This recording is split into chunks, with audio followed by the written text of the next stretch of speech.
Dice la palabra del Señor: si decimos que no tenemos pecado, nos engañamos a nosotros mismos, y la verdad no está en nosotros. Y si confesamos nuestros pecados, Él es fiel y justo para perdonar nuestros pecados y limpiarnos de toda maldad. Primera de Juan, capítulo 1, versículo del 8 al 9. Dice una verdad inescrutable completamente para nosotros que se hace reflejar hoy en día, así como en los tiempos de la antigüedad.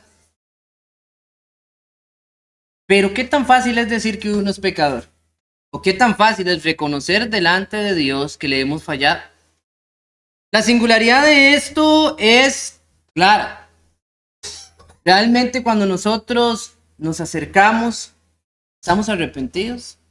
Cuando nosotros nos acercamos a Dios y le oramos y le pedimos perdón por una acción que hacemos, ¿estamos arrepentidos o solamente es un hecho consecuente que hacemos porque ya lo hemos tomado de una manera práctica de hacer algo? A veces cuando vamos caminando por la calle y golpeamos con una persona, nos volteamos y nuestra respuesta rápida es perdón. Y a veces eso es más genuino que cuando nos tomamos el tiempo para reflexionar lo malo que estamos haciendo. Porque lamentablemente esa ha sido la peculiaridad del ser humano dentro de su caída. En el jardín del Edén vamos a encontrar donde Dios se acerca a Adán. Le pregunta: ¿dónde estás? Es como que si Dios no supiera dónde estuviera. Pero le dice: ¿comiste del árbol que te mandé, del fruto del árbol que te mandé que no comieses? Y el hombre, en vez de aceptar, simple y sencillamente da una excusa. Es duro. Porque cuando usted y yo vemos eso, vamos a ver muchos personajes a través de la Biblia. Vamos a ver cómo Dios se acerca a Caín también. ¿Dónde está tu hermano? Y hasta la ira que estaba dentro de él, dentro de la vergüenza y saber y entender lo malo que había hecho, faltó el respeto a Dios. ¿Cuántas personas dentro de la Biblia nos han contado los relatos que no se han querido arrepentir? La semana pasada nos hablaba el hermano Huartes de Saúl, el primer rey de Israel. Y Saúl tuvo una consecuencia a través de sus errores. Y sabiendo que había pecado y errado, como se lo dice Samuel, busca más la integridad personal delante de otras personas, aparente, porque no es una verdadera integridad, antes que con la de Dios. A veces nos gusta como personajes, como personas, de esta escena, de esta ecuación que llevamos, que llamamos vida, mostrarnos delante de todas las personas bien, buenos, personas correctas. Sabemos que dentro de nosotros hay pecado.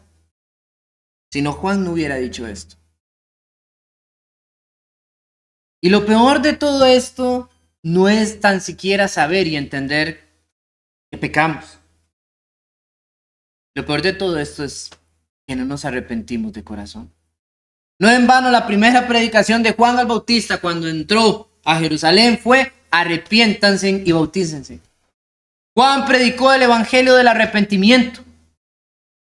Las mismas palabras que llegó y tomó Pedro allá en Hechos capítulo 2, en el versículo 38, al responder ante la gran pregunta que le hicieron a aquellas personas al entender que habían hecho lo malo en contra de Jesús. Arrepiéntanse, bautícense. Así que hay algo importante en el arrepentimiento. Y yo he visto dos personajes que me intrigan a través de la Biblia. Uno, Saúl, del que habló el hermano Walter la semana pasada. Y otro, David. Ambos fueron reyes de Israel. Ambos hicieron lo malo delante de los ojos de Dios. Incluso David hizo cosas terribles que nunca había hecho Saúl. Pero David halló perdón delante de Dios. Una plegaria de arrepentimiento. Quiero que me acompañen al capítulo 51 del libro de Salmos. El capítulo 51 del libro de Salmos es un salmo precioso que yo estoy seguro que usted ya ha escuchado. Es famosísimo. Pero el trasfondo de este salmo me hace a mí ver y apreciar la persona de David desde lo más profundo de su ser. En el momento aquel circunstancial, después de que todos los sucesos que han venido a su vida han cogido un resultado implacable. Es como cuando todo lo que hemos hecho nos golpea en la cara.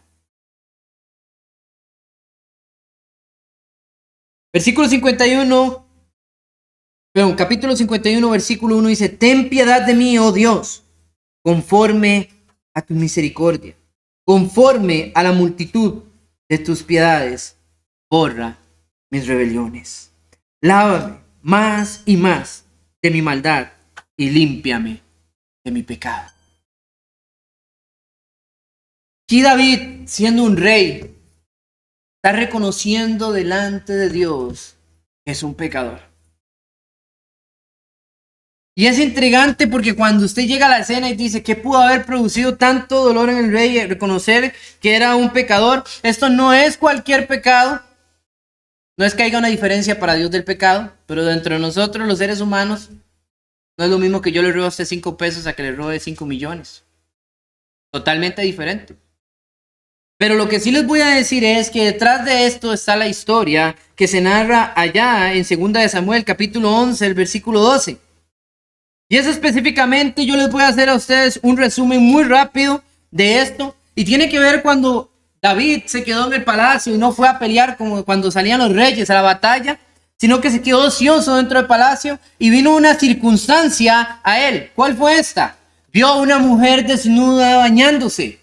Esto le trajo codicia en su corazón, a la cual tomó, abusó de su poder, trayéndola, y tomó como mujer suya. Mientras que esta era la mujer de un hombre llamado Urías. Y cuando usted ve esto, hay una singularidad de cosas, porque David después se siente mal de lo que hace, pero para tapar su enredo, manda a traer a Urías, a su esposo, de la batalla.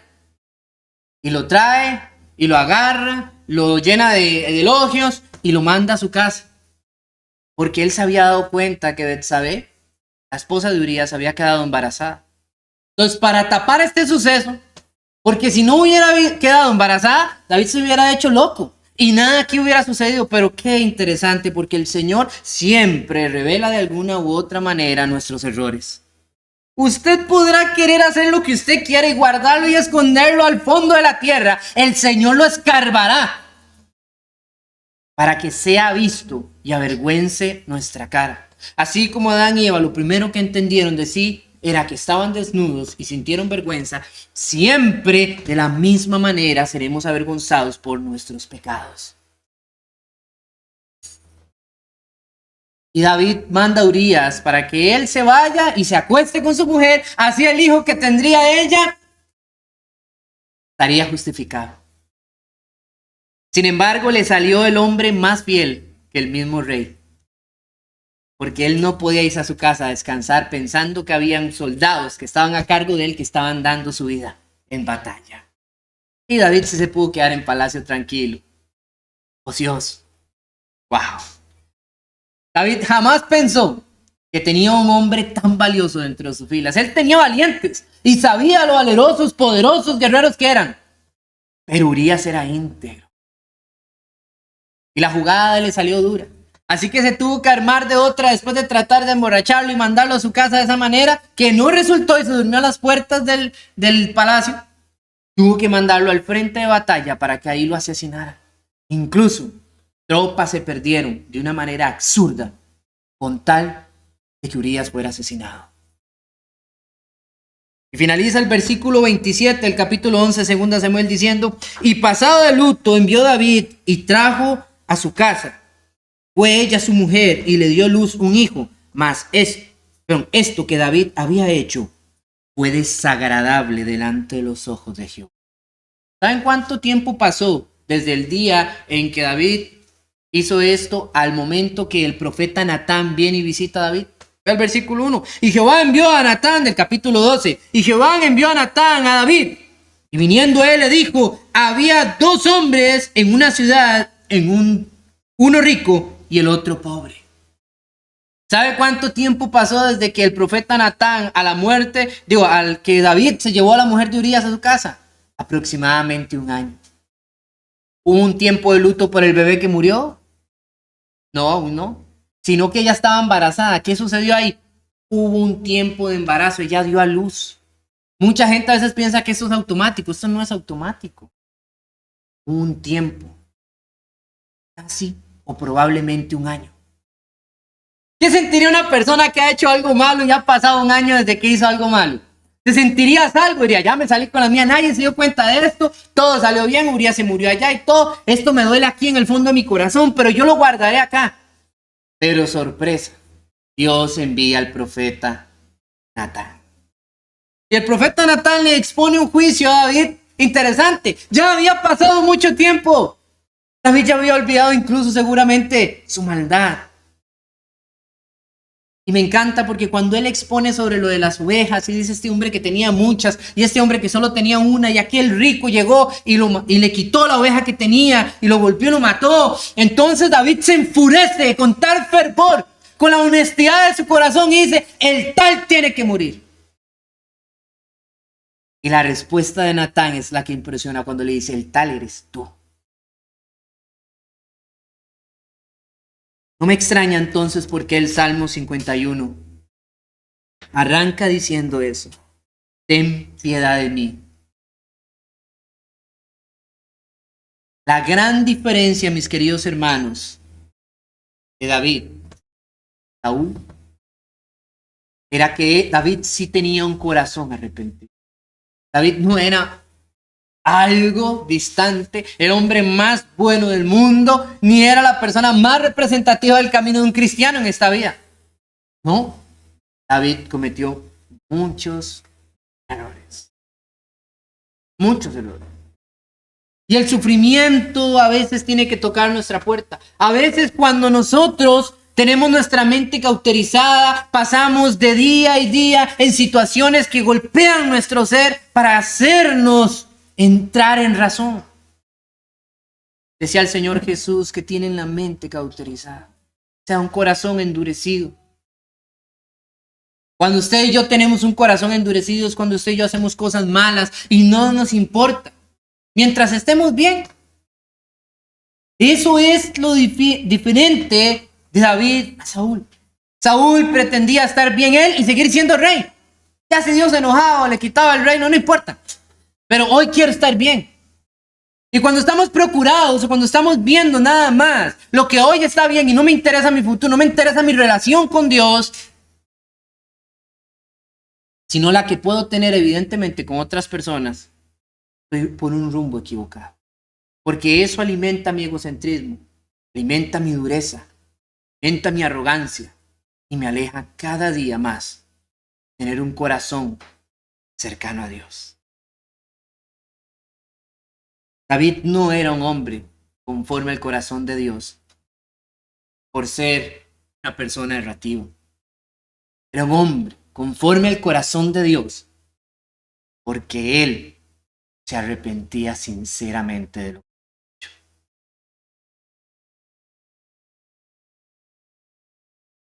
El Salmo 51 tiene una variante de cosas porque es una plegaria específicamente hacia Dios, mis queridos hermanos. Y él dice ahí claramente una petición de perdón. Lea usted conmigo versículo 3, dice, porque yo reconozco mi rebelión y mi pecado está siempre delante de mí. Hermanos, reconocer el que somos pecadores es tan difícil. Es tan difícil, porque cuando usted y yo hemos pecado, hemos hecho algo. Sabemos que en Cristo no somos pecadores, sino que pecamos. Pero cuando pecamos, nos volvemos acreedores de ese sentimiento de culpa que hace a nosotros. Cuando nuestra mente no es sensible al pecado, hermanos, a entender lo malo que hemos hecho, es porque número uno, somos faltos de conocimiento. Como el bebé que llega y hace algo malo y no entiende lo que hizo. O número dos, somos tan egocentristas que no nos importa lo que tengamos que hacer con tal de buscar nuestro bien propio. Y entonces no nos arrepentimos de nada. reconocerlo. Nadie está en primera intención listo y preparado para reconocer. Me da gracia porque una vez veía un comentarista de estos, no sé si ustedes han escuchado quién es Yokonyo Kenji, y él hablaba sobre el hecho de lo que es diferente de trabajar en Japón a América Latina. De que cuando usted llega tarde en Japón no es que no se llegue tarde, se llega tarde algunas veces por circunstancias diferentes. Pero el empleado cuando llega tarde allá, lo primero que hace cuando ve al jefe es, perdón, llegué tarde, no tengo excusa. Sin embargo, nosotros los seres humanos, acá en Latinoamérica, nos encanta poner excusas. Dice uno, no, perdón, llegué tarde, jefe, ¿por qué? Es que no ve que se le estalló una llanta al tren. Cualquier patraña nos sirve para justificar algo que no es justificable. Mientras más tarde nosotros le damos largas al saber que hemos hecho algo mal, más nos carcome por dentro. Y bueno sería que nos doliera, porque si nos endurece, es difícil. Contra ti, versículo 4, contra ti solo he pecado y he hecho lo malo delante de tus ojos, para que sea reconocido justo en tu palabra y teniendo por puro en tu juicio. He aquí, en maldad he sido formado y he pecado, me concibió mi madre. He aquí, tú amas la verdad en lo íntimo y en lo secreto. Me has hecho comprender sabiduría. Purifícame con hisopo, seré limpio. Lávame y seré blanco de la nieve. Cuando David dice yo he sido concebido en pecado, muchos teólogos dicen que es posible que esta sea la circunstancia por la cual el padre de David, cuando presentó a Samuel sus hijos, no había presentado a David. Y por eso cuando Dios le dijo no mires lo que ve el hombre, porque Dios no ve eso, Dios ve el corazón, Samuel vuelve a preguntar, ¿falta alguien aquí? Y dice, bueno, falta uno. Muchos creen que es posible de que el papá de David haya tomado una mujer por aparte y haya concebido a David. Y él haya ido a tomar a su hijo, lo haya traído a su familia. Pero era desplegado, era inferiorizado dentro de sus hermanos. Por eso la invitación de traer los hijos delante de Samuel para elegir a alguien para Dios, no estaba David de primera plana. David sabía que era vivir en una vida dolorosa sin lugar a duda. Era el menor de muchos hermanos. Y no por eso, sino porque era discriminado. Cuando llegó y fue hacia la batalla donde estaba Goliat, sus hermanos decían, nosotros sabemos qué es lo que a ti te gusta. Lo despreciaban. Solo venís aquí por la guerra. Yo no me imagino cómo debe haber sido la vida de David de niño. Pero tenía un temperamento claro hacia las cosas de Dios. Se ofendió cuando vio que Goliat blasfemaba en contra del pueblo de Israel. Luchó muchas veces en batallas por el pueblo de Israel. Llenó todas las perspectivas que Saúl, el rey, exigía y solicitaba. Él fue. Incluso, perseguido por Saúl, se tuvo que ir a un pueblo pagano y hacer que estaba loco para que el rey lo aceptara. Tuvo que hacer de mercenario durante un buen tiempo para sobrevivir él y sus aliados. Y estar lejos de su tierra natal y de la sociedad que él conocía. Le quitaron a su esposa, se la entregaron a otro hombre. Ustedes entienden que en la vida de David había sufrimiento. Y no hay nada más duro en esta vida, hermanos, que cuando usted se da cuenta que usted está haciendo el mismo daño que a usted le hicieron en el pasado. Y cuando uno cae en esa razón, cuando uno cae en ese entendimiento, como dice ese dicho, no hagas a ti, no le hagas a nadie lo que a ti no te gustaría que te haga. Y terminamos nosotros a veces haciéndolo y hasta peor. Porque el rencor, porque las situaciones, porque la arrogancia, porque en algún momento me siento tan bien. David se sentía bien, ya no estaba en batalla con nadie, era un rey, estaba liderando. La nación de Israel iba en el mejor momento de su tiempo. Aceptar que había hecho algo malo y tan indecoroso delante de Dios era vergonzoso. Y es por eso Que yo quiero que ustedes entiendan por qué nos cuesta tanto aceptar que somos pecadores o que hemos pecado en sí. Porque nos da vergüenza. David sigue haciendo una petición a Dios y es restauración. A partir del versículo 7 leíamos: purifícame con hisopo y seré limpio, lávame y seré más blanco que la nieve, hazme oír gozo y alegría y se recrearán los huesos que has abatido. Ese sentimiento que no nos deja, ese sentimiento de culpa cuando hemos hecho algo mal, es el abatimiento de Dios. Cuando lo sentimos, hermanos, es algo bueno. Crea en mí, oh Dios, un corazón limpio, versículo 10, y renueva un espíritu recto dentro de mí. David primero le pide a Dios: restaura. Cuando uno ha pecado, hermanos, uno no puede llegar a hacerse la vista gorda como si nada pasado. Uno tiene que restaurarse. Uno tiene que ir lento, uno tiene que volver a intimar con Dios en la lectura de la palabra, tiene que volver a comenzar a orar. ¿Por qué? Porque hasta eso se ha dejado cuando uno está en pecado. Entonces uno tiene que volver a recomenzar, uno tiene que volver a crecer espiritualmente, no porque uno pierda todo. Dios está ahí, nos está amando y está deseando que volvamos a reencontrarnos con Él y que salgamos de aquella maldad. Pero no podemos hacer como que nada pasa. Las consecuencias de David ahí estaban. Natán vino y le dijo: por esto, ¿qué va a pasar? La espada nunca saldrá de tu casa y las consecuencias de esto las tendrás. Yo no sé cuánto tiempo fue que David escribió este salmo, seguramente muy cercano a esto sucedido después de Natán. Pero yo sé que él después de esto tuvo ciertos problemas. Amnón, su hijo, violó a Tamar, su hija. Y después de eso, Absalón, el hermano de Tamar, mató a Amnón. Y después Absalón se rebela contra David y lo saca del reino. E incluso Absalón se acuesta en una plaza pública con todas las mujeres de David para demostrar su empoderío. No obstante a eso, sus propios soldados van detrás de su hijo Absalón para vengar al rey. Y dice la palabra del Señor que cuando trajeron la noticia de que Absalón había quedado con la cabeza pegada en un árbol y se la contaron al rey, dice que David lloraba a gritos. ¿Saben qué hizo el soldado número 1 que él tenía? Cállate, porque era tu enemigo. Límpiate las lágrimas y ve, porque tú eres el rey. No tienes derecho a llorarlo, porque él era un enemigo tuyo. Las consecuencias de eso, mis hermanos. No creamos que porque nosotros ya pedimos perdón a Dios y Dios nos perdona, las consecuencias en esta vida nos vamos a quitar de nuestros errores. No. Las consecuencias vienen. Usted le pide perdón a Dios porque toda una vida usted fue fumador, ¿sí? Pero eso no le va a quitar los problemas, la consecuencia que vienen al futuro. Usted le pide a Dios el perdón por, por haber ingerido alcohol toda su vida, sí, pero no le va a quitar la cirrosis que le va a dar después. ¿Por qué? Porque somos impactados por ese mismo mal, por ese mismo pecado que nos asedia.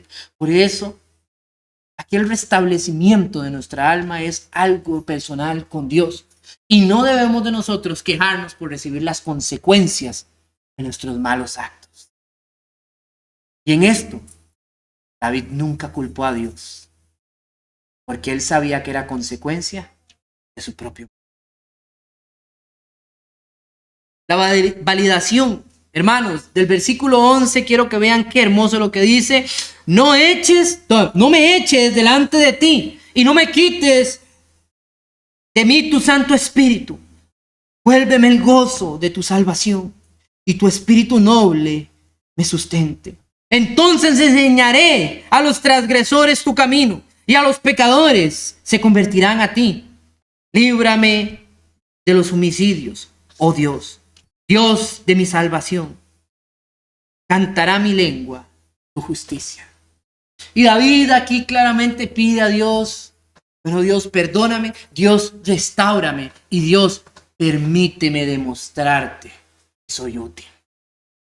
Hay personas que cuando ya pecan y le han pedido perdón a Dios y se sienten tan avergonzados, quieren ya nunca más volver. Están ahí a Dios y rezagados como no, yo soy la persona más pecadora del mundo y no puedo. Pero se nos olvida que Dios demanda de nosotros seguir. Y por eso es que David pide una validación. Quiero validar, Señor, que soy útil. He pecado, he hecho lo malo, me arrepiento de ello, pero yo puedo hacer lo bueno también. Así como uno hace lo malo, hermanos. Si usted hace uno de mal, haga 3, 4 de bien. Y no es que por hacer bien lo malo va a ser permisivo, no. Pero compense. Compense las cuentas, hermanos, delante. Por eso Pablo dice, yo como un abortivo, me llegó a mí. Y no lo merecía. ¿Por qué? Porque él sabía que ha sido perseguidor de la iglesia. ¿Y qué hace Pablo inmediatamente después de que conoce a Cristo? Restablece su alma, se queda con él aprendiendo y de todo, y sale a predicar el evangelio y entrega su vida a plenitud. Por eso vemos que él dice, yo todo lo he dado. Todo lo estimo por basura. ¿Por qué? Porque cuando nosotros nos damos cuenta que estamos en cuentas rojas con Dios, queremos abonar algo a esa cuenta. Y eso es lo que deberíamos de hacer. Cuando nosotros nos damos cuenta que debemos tanto a nuestro Señor y Dios y Él nos perdona con ese amor y misericordia, quedamos a su trabajo, quedamos a su labor. Cuánto nos entregamos con desdén. Y es un factor importante, porque cada vez que usted y yo estamos entregados, y si David se entregaba más y más a Dios, iba a haber menos ocasión de ¿qué? Pecar. De pecar, hermanos. Ahora David quiere ir y transformar a los pecadores. Ahora David quiere ir y pregonar el camino correcto. Ahora David quiere ir. Ya no quiere estar ocioso en palacio. Porque él sabía que estar ahí ocioso, ¿qué era? Razón para darle chance al diablo poder pecar. Y finalmente dice en su plegaria, él ruega por el pueblo. Dice así, en el versículo 18, quiero que me acompañen, al final dice, haz bien con tu benevolencia, Sión, edifica los muros de Jerusalén, entonces te agradarán los sacrificios de justicia, el holocausto, su ofrenda del todo quemada, entonces ofrecerán becerro sobre tu altar. ¿Qué es lo que pasa? Que cuando David había pecado y había hecho esto, a veces nosotros pensamos, nuestro pecado solo soy yo. Cuando Natán se le acercó y le dijo, elige o esto o esto, él dice, no, que esto caiga sobre mí, no al pueblo. Y dice, bueno, está bien, pero el pueblo también llevará las consecuencias. Por cuanto tú eres rey. Y a veces se nos olvida, hermano. Cuando nosotros somos parte de algo, nuestro pecado de alguna manera invade esa sociedad. Cuando nosotros somos cristianos, hermanos, estamos en una congregación, nuestro pecado de alguna manera invade nuestra sociedad y se nos olvida y creemos que no es nosotros y lo podemos tener callado o solapado, pero eso puede reventar, pero eso anímicamente nos va a afectar nuestro servicio, va a afectar a otro, alguien se dará cuenta, el rumor, el chisme se expanderá. Esto traerá ¿qué? Una masa nebulosa, porque el pecado trae vergüenza, como lo habíamos dicho. Y esto afecta a otros. Si pudiéramos solo recibir el impacto nosotros del pecado, nosotros, sería tan fácil. Pero adivinen qué, primero nos afecta a nosotros, nos afecta a nuestra familia y afecta a nuestra familia espiritual. Y no hay quite, hermanos. No hay quite. Tan rápido detengamos esa maldad, evitaremos que las consecuencias se expandan. Y las consecuencias de David ya se habían expandido. Porque un familiar de Urías, que era uno de los generales de David, ya estaba molesto con David. ¿Saben qué pasó? Él fue el que recomendó a su hijo Absalón hacerse con el trono.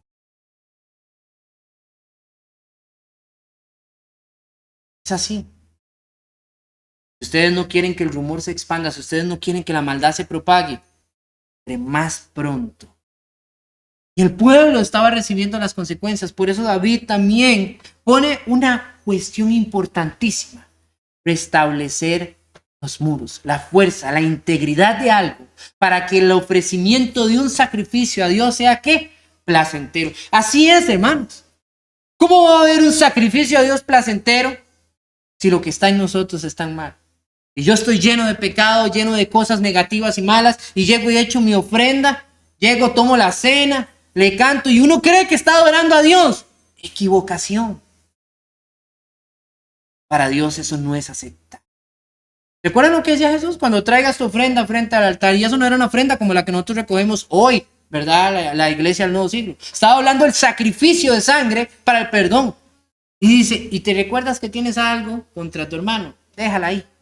Ahí, ve, ponte en paz, reconcíliate y después vuelve. O sea, no es que usted no va a dejar de hacer las cosas de Dios, no, usted las va a hacer, pero antes limpie lo que estorba en su corazón. Y al que no le preocupan cosas como estas, hermanos, está caminando sobre la cornisa, sobre un filo delgado, puede caer en un abismo lleno de odio y de rencor. Finalmente, hermanos, quiero concluir para ustedes diciéndoles algo. Acompáñenme a Romanos, capítulo 3, versículo 23. Porque al final de todo esto uno diría, bueno, ok, hubieron consecuencias, hay ciertas circunstancias, pero qué increíble. Qué increíble que Dios nombre a David como un hombre conforme al corazón de él y que lo perdone habiendo hecho todo esto, habiendo él guardado esto durante un año y habiendo él tenido semejante atrocidad. Tomó una mujer que no le era lícito tener, porque ahí violó 2 mandamientos del Señor. Violó el 7º y el 10º mandamiento. ¿Ah? No cometerás adulterio, número 7. Y el número 10, no codiciarás a la mujer de tu prójimo. Los 2. Y también otro, no matarás. 3 mandamientos del Señor. Usted sabe que es en un solo tiro de una historia haber violentado 3. Por eso es que cuando Natán se le acerca y le dice, pero tu pecado ¿cuál es? Ni siquiera le dijo por haber matado a Urías, por haber tomado a esta mujer que no te era lícito. No. ¿Cuál fue lo que Dios le dice a través de Natán a David? Por haber tenido en poco la palabra de Dios. Eso es cuando usted sabe que lo que usted está haciendo está mal. Y aún así usted dice, mejor pedir perdón que pedir permiso. Como dice Santiago, el que sabe hacer lo bueno, no lo hace, es pecado. Pero vean qué hermoso es nuestro Dios con nosotros. Romanos capítulo 3, versículo del 23 en adelante dice, por cuanto todos pecaron, y todos es, todos, por cuanto todos pecaron y están destituidos de la gloria de Dios, siendo justificados gratuitamente por su gracia, mediante la redención que es en Cristo, a quien Dios puso como propiciación por medio de la fe en su sangre, para manifestar su justicia, a causa de haber pasado por alto en su paciencia los pecados pasados, con la mira de manifestar en este tiempo su justicia, a fin de que Él sea el justo, el que justifica a quien es de la fe en Jesús. Y aquí es la parte más hermosa, hermanos. Porque aunque hemos pecado, todos hemos pecado, a través de Cristo hallamos la gracia inmerecida. Él nos perdona gratuitamente. ¿Saben? Nos perdona. Y si Dios no juzga, yo no soy nadie para juzgar a nadie. Porque Él es el único juez. Él es el único que ha pagado ese precio. Él es el único que sabe lo que es eso. Por más que estemos sucios y llenos de inmundicia, Él desea lavarnos. Él desea purificarnos como David se lo solicitaba. Y Él desea que nosotros levantemos nuestra cabeza una vez más y sigamos adelante en miras de hacernos de aquel premio del supremo llamamiento. ¿Usted quiere ver el cielo, hermanos? Yo espero que sí, yo también. Confesemos nuestro pecado y sigamos adelante. Dios los bendiga. Cerca de ti, Señor.